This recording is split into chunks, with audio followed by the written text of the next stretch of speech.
Jaipur heritage, Kota उत्तर और जोधपुर उत्तर नगर निगम के लिए वोटिंग खत्म हो गई है। वोटिंग में लोगों ने बढ़ चढ़कर हिस्सा लिया। 4 बजे तक 50% से ज्यादा वोटिंग हुई। निगम चुनाव में वोटिंग पर कांग्रेस नेताओं ने पूरी नजर बनाए रखी। प्रदेश कांग्रेस कार्यालय में पूरे चुनाव की मॉनिटरिंग करते नजर आए।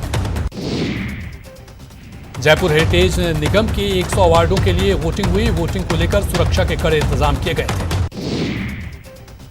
वोटिंग को लेकर लोगों में जबरदस्त उत्साह देखा गया। लोग सुबह से ही बूथों पर लाइन लगाकर खड़े हो गए थे। किशनपोल विधायक अमीन कागजी ने वार्ड 67 के मतदान केंद्र पर पहुंचकर अपना वोट डाला। विधायक अमीन कागजी कांग्रेस का चुनाव चिन्ह पोस्टेड दुपट्टा अपने गले में डालकर मतदान केंद्र पर पहुंचे थे। साथ ही उन्होंने मुंह पर भी चुनाव चिन्ह प्रिंटेड मास्क लगा रखा था। जयपुर हेरिटेज नगर निगम चुनाव में मुख्य सचेतक महेश जोशी वोट करने पहुंचे, लेकिन इस दौरान उनके नाम को लेकर गफलत हो गई। वोटर लिस्ट में उनका नाम ही नहीं था। जयपुर में बीजेपी के पूर्व प्रदेश अध्यक्ष अशोक परनामी ने भी अपना वोट डाला। उन्होंने बीजेपी की जीत का दावा किया। कांग्रेस नेता राजीव अरोड़ा ने भी सपरिवार मतदान किया। 80 स्कीम स्थित पोलिंग बूथ पर मतदान किया। पूर्व मंत्री अरुण चतुर्वेदी ने भी पूरे परिवार के साथ जयपुर में वोटिंग की। कांग्रेस नेता और पूर्व मेयर ज्योति खंडेलवाल ने महाराजा स्कूल के मतदान केंद्र पर वोट डाला। उनके साथ उनके पति और ससुर ने भी वोट डाला। परिवहन मंत्री प्रताप खाचरियावास ने भी राजभवन के पीछे बने बूथ सेंटर पर अपना वोट डाला और कांग्रेस की जीत का दावा किया। जयपुर में 2 मतदान केंद्रों पर ईवीएम खराब होने से कुछ देर के लिए मतदान बाधित हुआ। हालांकि जल्द ही ईवीएम मशीन को दुरुस्त कर दिया गया। जयपुर में बूथ नंबर 6 पर वोटिंग मशीन खराब होने पर लोगों ने हंगामा किया। पुलिस ने मौके पर पहुंचकर लोगों को शांत कराया। जयपुर में वार्ड नंबर 71 पर बीजेपी और कांग्रेस प्रत्याशी में विवाद हो गया। पुलिस ने दोनों प्रत्याशियों को समझाकर मामला शांत कराया। दिव्यांग मतदाता भी लोकतंत्र की खूबसूरती बढ़ाने के लिए मतदान केंद्र पर अपने मताधिकार का प्रयोग करने पहुंचे और शहर की सरकार चुनने के लिए अपना वोट कास्ट किया। कोटा में मतदान को लेकर उत्साह का माहौल रहा। कोटा में 90 साल की सुगराबाई ने मतदान किया। सुगराबाई को चारपाई पर मतदान केंद्र लाया गया। कोटा में 95 साल के बुजुर्ग कलसोम वानो ने भी मतदान किया। उन्होंने सूरजपोल के राजकीय विद्यालय मतदान केंद्र पर अपना वोट डाला। नगर निगम के चुनाव में बुजुर्गों के अलावा दिव्यांगों में भी उत्साह दिखा। लोग बैसाखी का सहारा लेकर वोट देने पहुंचे। कोटा में यूडीएच मंत्री शांति धारीवाल ने भी वोट डाला। उन्होंने सिविल लाइन इलाके के मतदान केंद्र पर अपना वोट डाला। कोटा में बीजेपी के पूर्व विधायक भवानी सिंह राजावत ने अपने समर्थकों के साथ मतदान किया। इस दौरान पूर्व विधायक ने दावा किया कि कोटा में इस बार भी बीजेपी का वोट बनेगा। कोटा के वार्ड 24 में हंगामे के हालात बन गए और दोनों प्रत्याशियों के समर्थक आमने सामने हो गए। स्थिति को देखते हुए पुलिस मौके पर पहुंची और दोनों प्रत्याशियों से समझाइश कर मामला को शांत कराया। कोटा उत्तर नगर निगम के चुनाव को लेकर सुरक्षा के कड़े इंतजाम किए गए थे। शहर के सभी 7 एंट्री प्वाइंट पर पुलिस के जवान तैनात रहे और आने जाने वाले सभी वाहनों की चेकिंग भी की गई। जोधपुर उत्तर निगम के लिए भी आज वोट डाले गए। लोगों में वोटिंग को लेकर जबरदस्त उत्साह देखा गया। कांग्रेस नेता वैभव गहलोत ने भी अपना वोट डाला।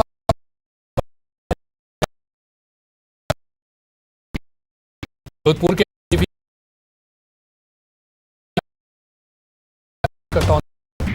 नगर निगम चुनाव में ड्राई डे घोषित होने के बाद भी अवैध रूप से शराब बेचने वालों के खिलाफ कोटा पुलिस ने अभियान चलाया और 7 लोगों को गिरफ्तार किया। राज्य निर्वाचन आयोग कोरोना प्रोटोकॉल के पालन के लिए सख्त हो गया है। आयोग ने कोरोना प्रोटोकॉल के पालन नहीं करने पर कोटा के जिला कलेक्टर को कारण बताओ नोटिस थमा दिया है। शुद्ध के लिए युद्ध अभियान के तहत अजमेर जिला प्रशासन की टीम ने एक ऑयल मिल पर छापा मारा और सैंपल लेकर जांच के लिए भेज दिया। शुद्ध के लिए युद्ध अभियान के तहत स्वास्थ्य विभाग की टीम ने टोंक में नकली घी की फैक्ट्री का भांडाफोड़ किया। टीम ने 80 लीटर नकली घी, 30 लीटर तेल और घी बनाने के सामान जब्त किए। शुद्ध के लिए युद्ध के अभियान के तहत अलवर के सुखेड़ा औद्योगिक इलाके में नकली घी बनाने की फैक्ट्री का भांडाफोड़ हुआ।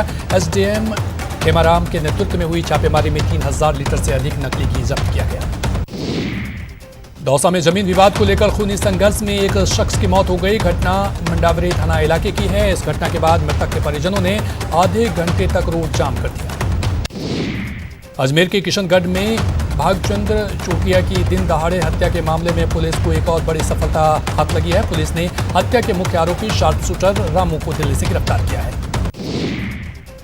अलवर में पुलिस कांस्टेबल ओम प्रकाश ने बहादुरी दिखाते हुए हाईवे लूट में शामिल एक आरोपी को गिरफ्तार किया। ओम प्रकाश ने आरोपी का 2 किलोमीटर तक पीछा किया और उसे धर दबोचा।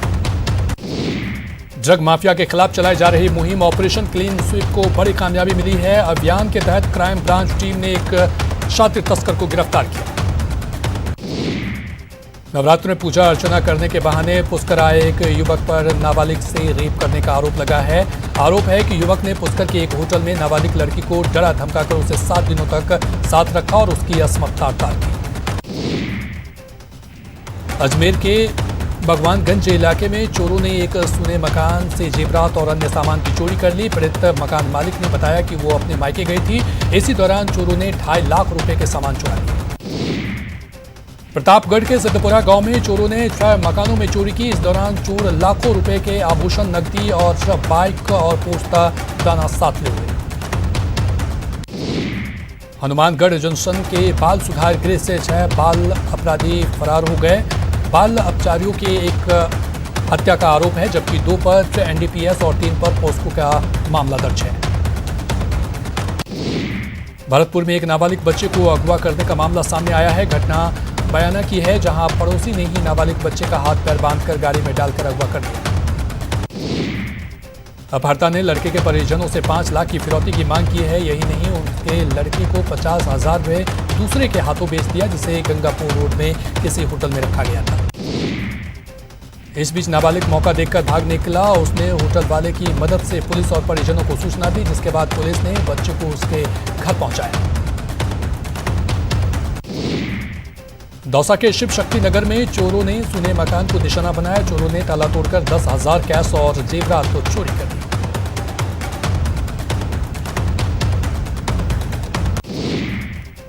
अजमेर की कृष्णगंज थाना पुलिस ने मोबाइल लूट की वारदात का 24 घंटे में खुलासा कर दिया है। पुलिस ने आरोपी नवाब खान को गिरफ्तार कर लूटा हुआ मोबाइल भी बरामद कर दिया है।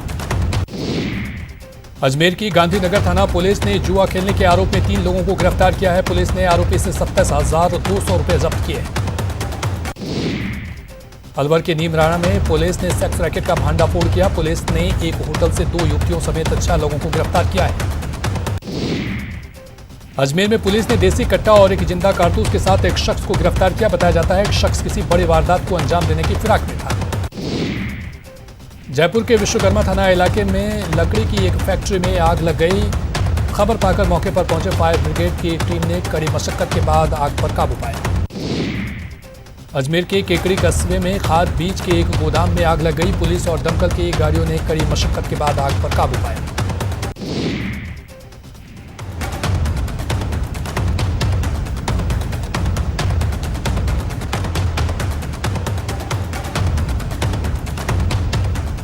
करौली के दीपपुरा गांव के पास ट्रैक्टर ट्रॉली की चपेट में बाइक सवार पति पत्नी आ गए। इस हादसे में पति की मौत हो गई, जबकि पत्नी को गंभीर अस्पताल में भर्ती कराया गया। झालावाड़ से सटे मध्य प्रदेश के भानपुरा इलाके में एक बेकाबू कार पुलिया से नीचे जा गिरी। इस हादसे में कार सवार 6 लोग गंभीर रूप से घायल हो गए। और अमेजन ग्रेट इंडियन फेस्टिवल के जरिए आपको अपनी जरूरत के सामान पर बम्पर छूट मिल रहा है, लेकिन सबसे बड़े डील हासिल करने के लिए बने रहिए अमेजन के साथ, जो दिन में 3 दफे हॉट डील का ऐलान करता है। ग्रेट इंडियन फेस्टिवल खुशियां gifting days live now. Great Indian festival खुशियां गिफ्टिंग डेज लाइव नाउ। और रुकेंगे एक छोटे से ब्रेक के लिए।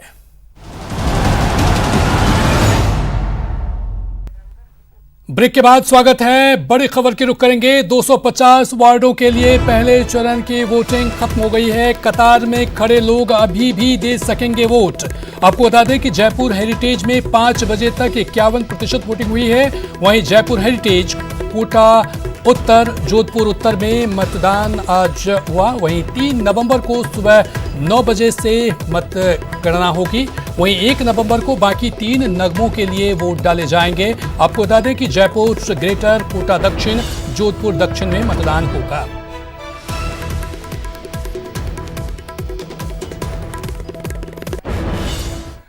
चलिए अब खबरों को तेज अंदाज में देख लेते हैं। भरतपुर में मृतक के परिजनों पर झूठी रिपोर्ट लिखवाने का आरोप लगाकर महिलाएं थाना पहुंच गई और विरोध प्रदर्शन किया। बता दें कि डिग थाना इलाके के गिरसे में एक ही परिवार के 2 पक्षों में जमीन विवाद को लेकर खूनी संघर्ष हुआ था, जिसमें एक शख्स की मौत हो गई थी।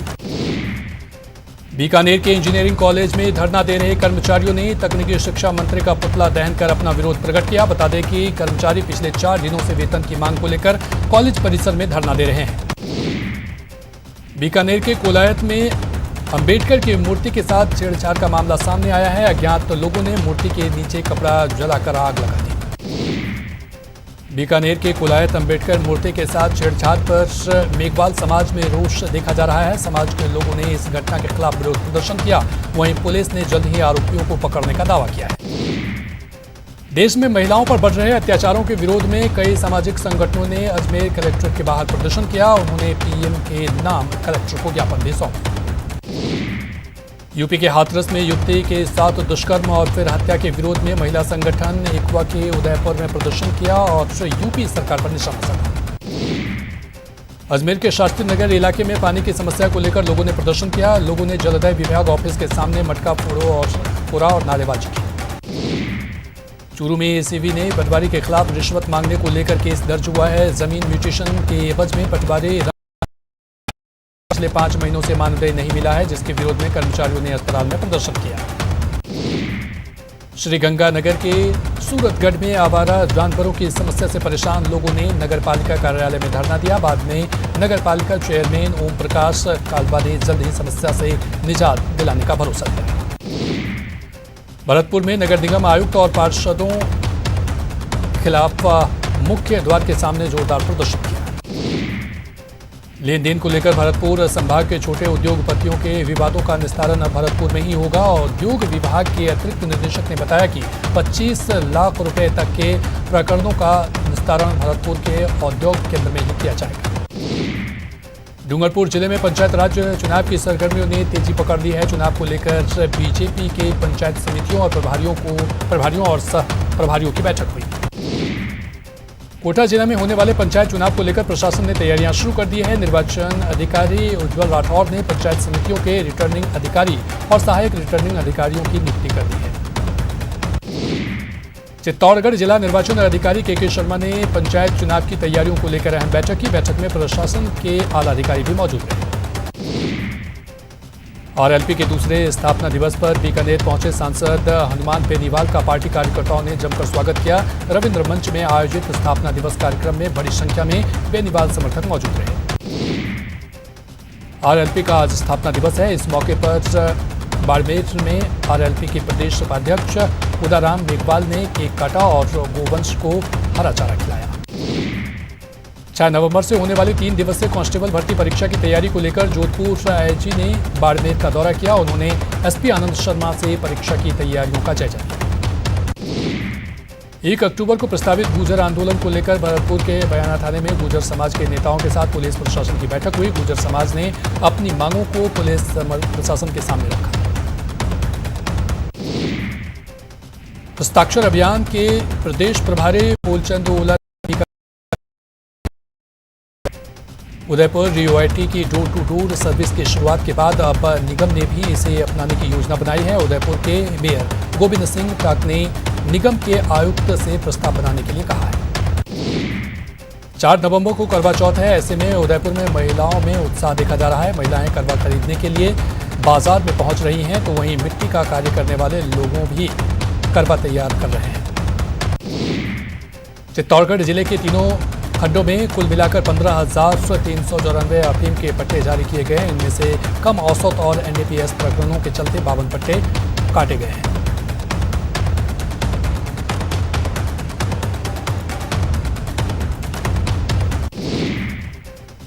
अलवर के भिवाड़ी एसपी राममूर्ति जोशी ने बहरोड पुलिस थाने का निरीक्षण किया। उन्होंने बहरोड और नीमराना सर्किल के थाना अधिकारियों के साथ बैठक की और कई जरूरी निर्देश दिए। ऑपरेशन आवाज अभियान के तहत महिलाओं और लड़कियों को जागरूक करने के लिए अर्बन में रैली का आयोजन किया गया, जिसमें बड़ी संख्या में छात्राओं और पुलिसकर्मियों ने भाग लिया।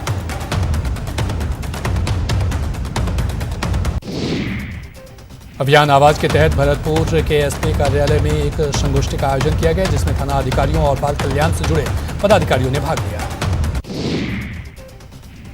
अजमेर में इस बार दिवाली पर पटाखे की दुकानें नहीं लगेगी। प्रशासन ने फुटकर पटाखा विक्रेताओं को लाइसेंस जारी नहीं किए हैं। प्रशासन ने प्रदूषण से संक्रमण फैलने की आशंका के मद्देनजर पटाखा चलाने पर पाबंदी लगाई है।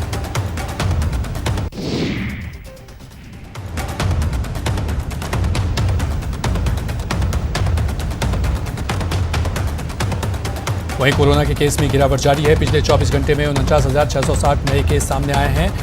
यह लगातार चौथे दिन रहा जब आंकड़ा 50,000 से कम रहा। वहीं पिछले 24 घंटे में कोरोना से 508 लोगों की मौत हो गई। इसके साथ ही कोरोना से मरने वालों का आंकड़ा 1,20,312 हो गया है। पिछले 24 घंटे में 57,506 मरीज रिकवर भी हुए हैं, जिसके बाद देश भर में रिकवर हुए मरीजों की संख्या 72,92,000 को पार कर गई है। कोटा में प्लाज्मा डोनेट का कारवां बढ़ता ही जा रहा है। एमबीएस के कर्मचारी ने प्लाज्मा डोनेट किया तो छावनी निवासी पुष्पेंद्र सिंह ने भी तीसरी बार प्लाज्मा डोनेट कर मानवता की मिसाल कायम की। दौसा में कोरोना जागरूकता महाअभियान के तहत आनंद शर्मा स्कूल के कलेक्ट्रेट तक साइकिल रैली का आयोजन किया गया। साइकिल रैली को कलेक्टर पीयूष सामरिया ने हरी झंडी दिखाकर रवाना किया। 30 अक्टूबर को शरद पूर्णिमा है, लेकिन कोरोना संक्रमण का असर इस पर भी नजर आ रहा है। शरद पूर्णिमा पर उदयपुर के प्रसिद्ध जगदीश मंदिर में करीब 1500 लीटर दूध की खीर बनाई जाती है, लेकिन इस बार सिर्फ 500 लीटर दूध की खीर बनाई जाएगी। कोरोना जागरूकता अभियान के तहत उदयपुर में स्पॉट गाइड ने नुक्कड़ नाटक का आयोजन किया। नुक्कड़ नाटक के जरिए लोगों को मास्क लगाने और 2 गज की दूरी रखने के लिए प्रेरित किया गया। और इसी के साथ फिलहाल इस बुलेटिन में इतना ही, लेकिन देखते रहिए न्यूज़ 18 राजस्थान।